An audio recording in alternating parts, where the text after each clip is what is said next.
Feel like your sound system doesn't have enough kick? Time for a subwoofer. So we're getting a Fusion subwoofer and a Fusion amp. We're going to figure out where to put this thing and how to wire it all in.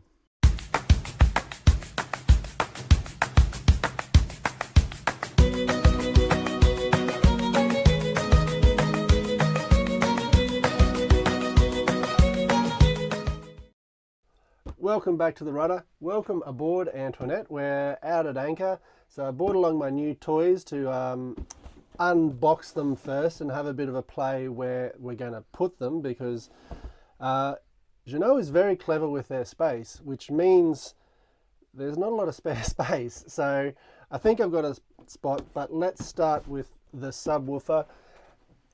If you've got an 895 or if you're looking at them, pretty much they come standard with a Fusion system with 2 zones. So they've got a zone 1 in here with 2 speakers up there, and zone 2 out the back with 2 speakers out the back.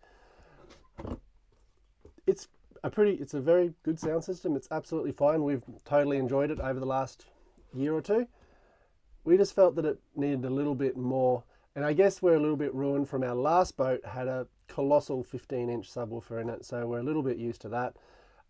Molly doesn't really love the subwoofer very much, but anyway, we're going to put a subwoofer in, and we've got a very, Fusion has some pretty radical designs now. We've got a fairly normal type design in white. Let's unbox.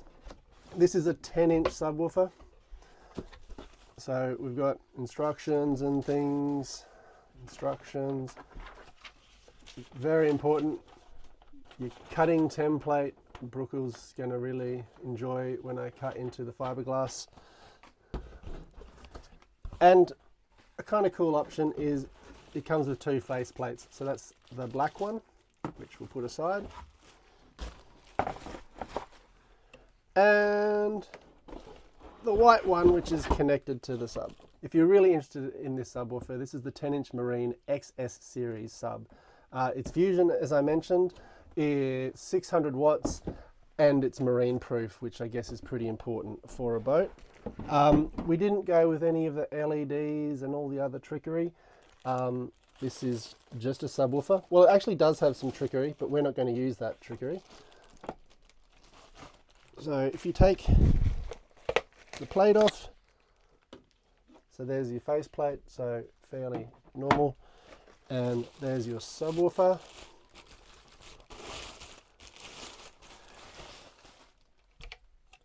And wiring out the back. So you can wire this in 2 ways. So there is actually another speaker just inside here. You can actually wire it as a subwoofer and as another speaker, but you lose a little bit of power.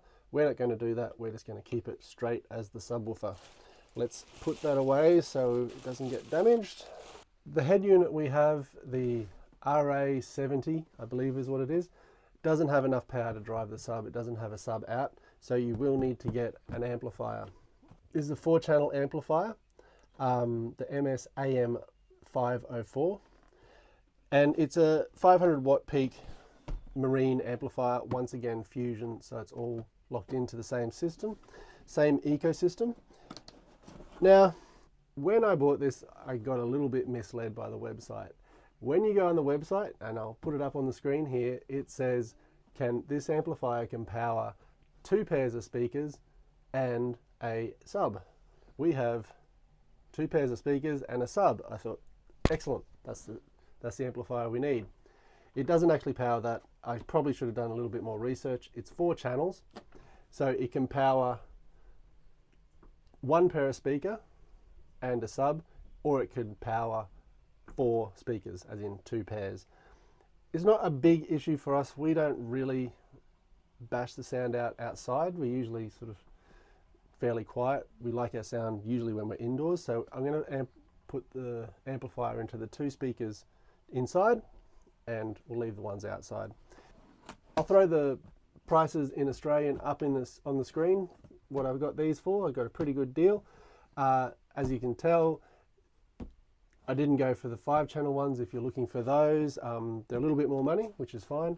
But and in this signature series, it doesn't really go there, so you've got to go to the next series of amp.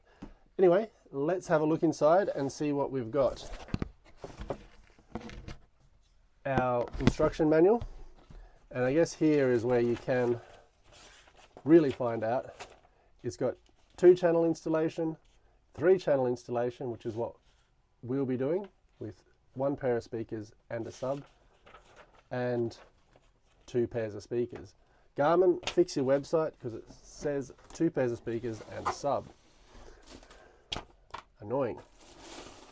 Anyway, let's have a look at what we've got. Once again, it's Fusion, it's marine rated. That obviously means you can't get it wet, but the vibration and everything you get on a boat is fairly extreme, and moisture, salt, air, so it's made to deal with those. That's your input end. So you can see the various inputs you can put in there. You can line these up. If you've got a really big boat, you can put more than 1 amplifier in a line. And the power and output. So it's a fairly large unit. I've done some skulking around already under the boat, and I think I've got a spot that Brooke won't even know that it's there. So that's the main thing.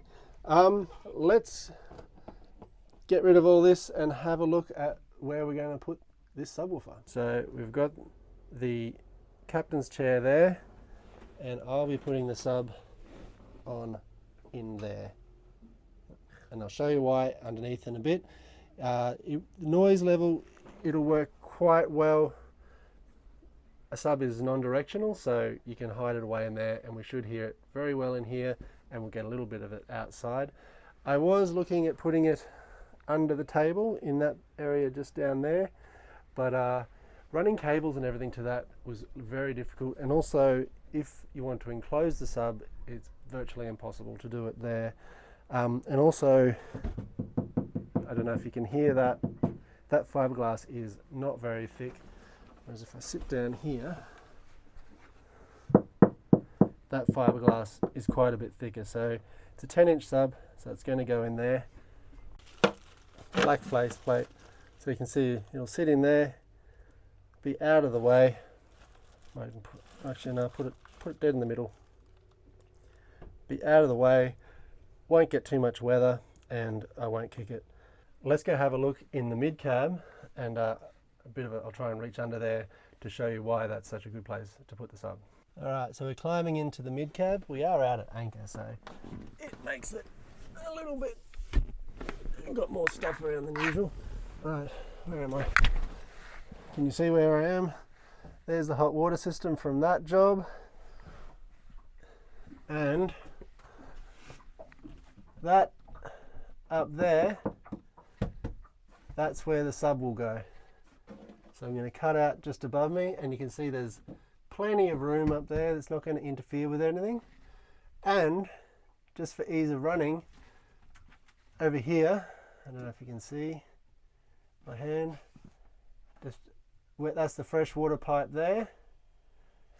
I'm going to put the amplifier up there, but I'll show you more about the amplifier later. But on this wall here, that is where we're going to put the sub, and the reason for this is I can get power, that's up here from the helm, easy run, and it's going to be directly to the sub, so all the wire runs are fairly easy to manage. We're not going to do any of that work today. Out at anchor, enjoying myself. Get all the tools in there, we'll measure everything up, we'll show you that. I'm going to get the subwoofer installed first, and then we'll work on the amplifier.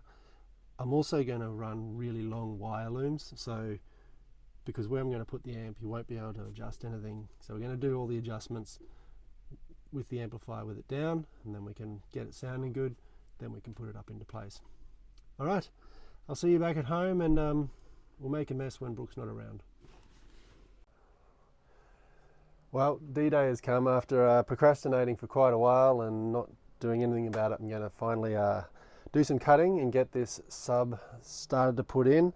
So the first step is getting the sub in, so that means cutting some fiberglass, which I've been very worried about, and making sure I did everything right. So as I said, we're down here underneath the helm station. There's the helm station, and hopefully just beneath me we can see I have the template there. already locked on, so that's where the speaker's going. I've removed the carpet, so just, you know, the carpet will go there. That'll all be good. A pencil marked, so I'm going to take that off. Something else just to remember, for this panel here, there's nothing behind there. So when I'm cutting, I don't have to worry about hitting anything else. Depending on what you're doing and where you're going, make sure whatever you're cutting into, you know, you've got clearance behind there. I've also put a towel underneath to try and pick up any fiberglass that goes astray, so we don't have fiberglass flying through the whole cabin. I'm going to get all sorted. I'll try and set it up so you can see. Bit nerve-wracking. Brooke's gone out, so she's not seeing what's happening.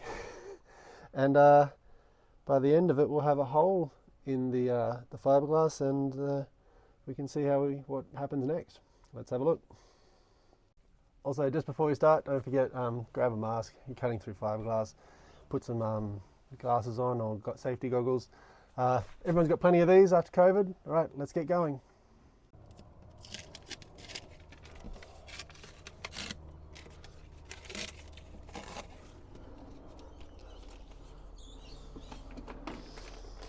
So I'm going to be using a jigsaw, so I'm going to make a hole first with a drill bit to get in.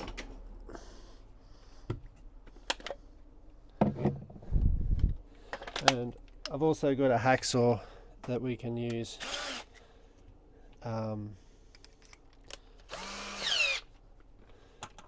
We might need to use.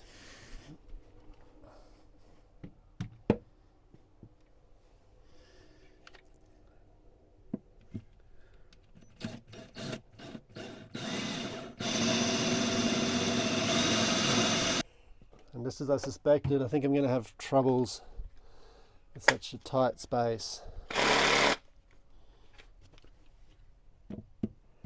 But we'll see how we go.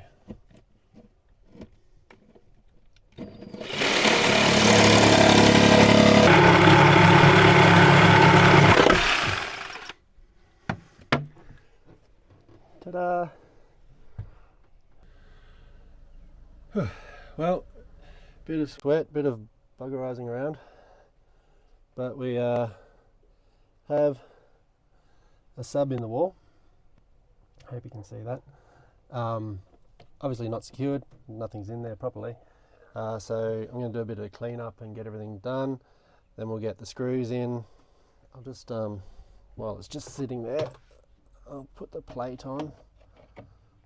Yeah, so one of the things I wanted to check was there was clearance at the top, so when you were stepping down you didn't knock the plate all the time, but that doesn't seem to be an issue. All right, I'm going to do a clean up, get the speaker out of there while we're doing the clean up, and the next step will hopefully be a bit cleaner. All right, now we're a bit cleaner and not so sweaty. We can see we've got the sub in, it's all cleaned up. What I'm going to do next is just going to drill a few pilot holes to see where the screws go, then we'll take it back out and put the screws in. I'm not going to be doing the wiring today, but that'll be the next thing. So yeah, having that in there is a nice little job. I'll show you when it's all lined up. Just before you do your screws, also make sure you get your cover, and see there's a little fusion down the bottom. You want that lined up so when it locks into place, it's in the right place. Make it look good. But yeah, just a little tip. Be very hard to tell on this job if you got it not square, but you know, try and get it good. All right, I'm going to do that, and we should have a sub in place next time I see you.